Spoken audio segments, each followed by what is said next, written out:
Apa mungkin mereka masih berani bercokol di Gunung Lamongan, Kakang? Paling tidak kita harus mempunyai tujuan pasti, Wuni.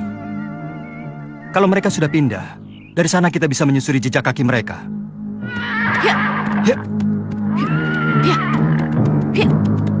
Mestinya Resapati tidak perlu diikutkan dalam urusan ini. Dia cuma penunjuk jalan. Gusti Prabu memerlukan mata, telinga, dan kejujuran.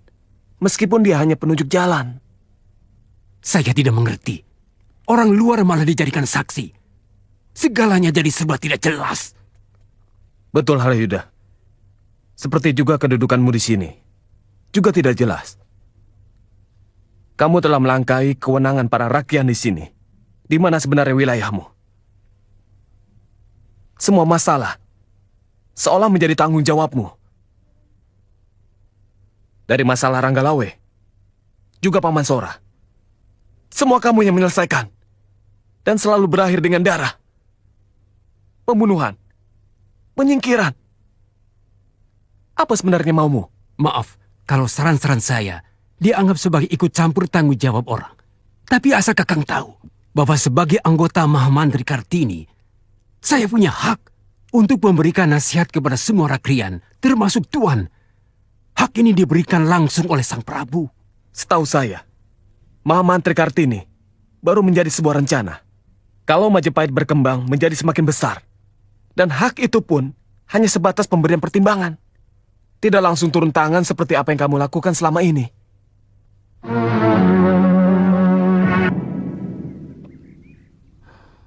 Jadi benar, laporan yang mengatakan bahwa rampok wanita itu sudah dalam keadaan luka parah waktu ditangkap oleh pasukan. Benar, Gusti Prabu. Kami menemukan 6 orang rampok sudah tewas. Sementara rampok perempuan itu dalam keadaan terluka parah. Bagus. Kamu tahu siapa yang menyerang mereka? Hamba tidak tahu, Gusti Prabu. Kami tidak pernah mengatakan bahwa pasukan ronda yang mengalahkan rampok itu.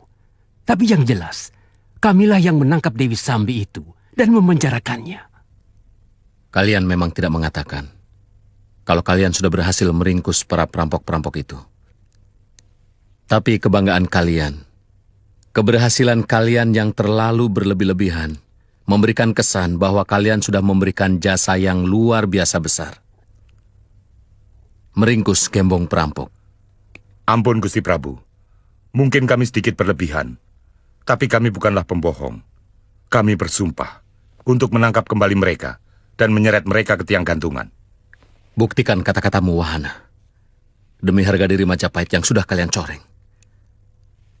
Seharusnya ini menjadi tanggung jawabmu sebagai Rakrian Tumenggung. Bukan orang lain. Dan jangan biarkan orang lain merecoki tugasmu.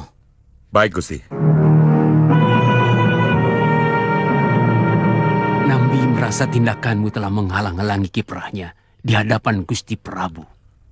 Maksud Kakang? Empu, sudah lama saya mengamati Pati Nambi. Kelihatannya dia seorang yang pendiam dan jujur. Tapi hatinya penuh ular. Sebenarnya dia sangat menginginkan kedudukan sebagai Mahapati. Sehingga dia juga punya kekuasaan dalam menangani keamanan negara. Punya hak memerintah prajurit. Seperti yang Empu kuasai sekarang.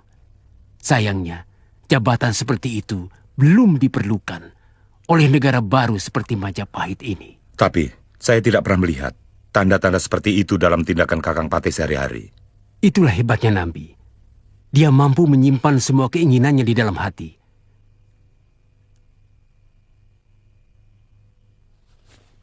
Peristiwa Ranggalawe dan Paman Lembu Sora sebenarnya adalah rekayasa Pati Nambi. Saya menyadari setelah segalanya terjadi.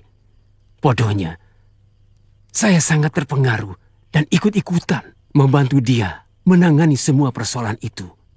Bahkan menjadi jembatan antara mereka berdua dengan Gusti Prabu. Tapi apa alasan Kakang Patih? Pangkat dia lebih tinggi dari Paman Lembu Sora dan Ranggalawe. Sebenarnya berpangkal dari kecemasan Nambi sendiri. Seperti kita sama-sama tahu bahwa kemampuan Nambi sebagai patih sangat kurang. Jauh lebih cerdas Ranggalawe maupun Paman Lembu Sora. Dia cemas kalau suatu saat tersaingi oleh kedua orang itu. Terutama Ranggalawe. Seperti yang terjadi sekarang ini. Dia mulai cemas kepadamu. Jadi, bagaimana sebaiknya? Kita buktikan bahwa dia mampu menangkap dan memenjarakan kembali Dewi Sampi. Dan kalau mungkin semua rampok itu, Empu bisa menggunakan pendekar-pendekar handal yang Empu miliki. Ya.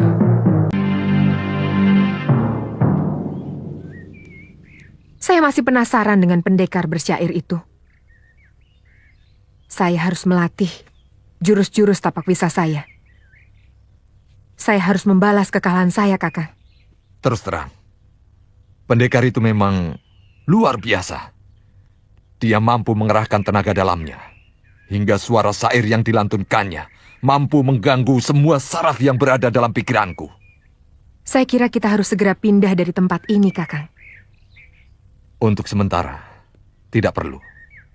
Pedang itu mampu melindungi kita. Asalnya Dewi tetap bersama saya. Aku tidak mau kehilangan Nyai untuk kedua kali. Bagaimana kalau mereka mengerahkan pasukan dengan jumlah yang lebih besar, Kakang? Semuanya akan kusabuk bersih. Berapapun mereka yang datang, maka sejumlah itu pula yang akan kubantai. Aku betul-betul telah menguasai watak pedang itu, Nyai. Luar biasa. Dia seperti seekor naga yang haus darah. Kakang Empu selalu membuat saya kagum. Ya, itu karena Nyai selalu memberi suasana segar dalam hidupku.